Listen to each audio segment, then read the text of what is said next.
హైదరాబాద్ కోఠీలో ఉద్రిక్త పరిస్థితి నెలకొనింది.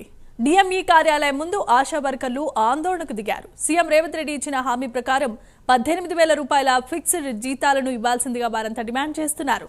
ఆందోళన విరమించాలని ఆశా వర్కర్లను పోలీసులు కోరారు. అయితే సుల్తాన్ బజార్ ఏసీపీ శంకర్ ఆశా వర్కర్లు చుట్టుముట్టడంతో పోలీసులు వారిని అరెస్ట్ చేశారు.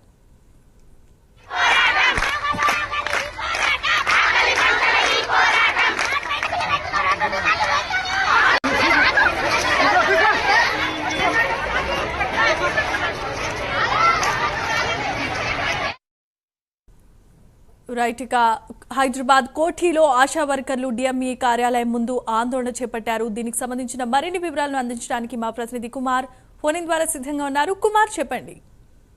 థ్యాంక్ యూ జనీమా. అయితే ఈ రోజు ముఖ్యమంత్రి రేవంత్ రెడ్డి ఆశా వర్కర్లకు ఇచ్చిన హామీ ప్రకారం 18,000 ఫిక్స్డ్ జీతాలు ఇవ్వాలంటూ కూడా డిమాండ్ చేస్తూ కోటి డిఎంఈ కార్యాలయం ముందు ఆందోళన అయితే చేపట్టారు.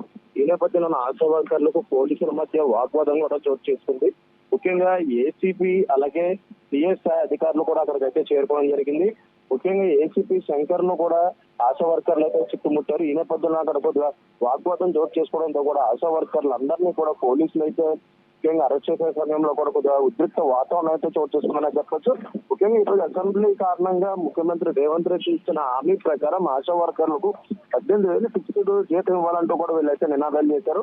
ఈ నేపథ్యంలోనే పోలీసులకి అలాగే ఆశా వర్కర్ల మధ్య వాగ్వాదం అయితే చోటు చేసుకుంటారు. అలాగే మరొక పక్క అరెస్ట్ చేసే సమయంలో కూడా ఏదైతే మగ పోలీసులు ఆడ ఆశా వర్కర్లను కూడా ఏదైతే జీపులు ఎక్కించే సమయంలోని ముఖ్యంగా అక్కడ కొద్ది వాగ్వాదం చోటు చేసుకోవడంతో కూడా ఒక మహిళ ఈఎస్ఐ కూడా చేసుకునే ఘటన అయితే చోటు చేసుకుంది. ఈ నేపథ్యంలో ఒక్కసారిగా అక్కడ ఉద్రిక్త వాతావరణం చోటు చేసుకున్న ప్రస్తుతం ఆ పోలీసులు వాళ్ళందరినీ కూడా అక్కడి నుంచి అరెస్ట్ చేసి అక్కడి నుంచి తగ్గించే ప్రయత్నం అయితే చేశారు. Jemimah. Right, thanks for the updates Kumar.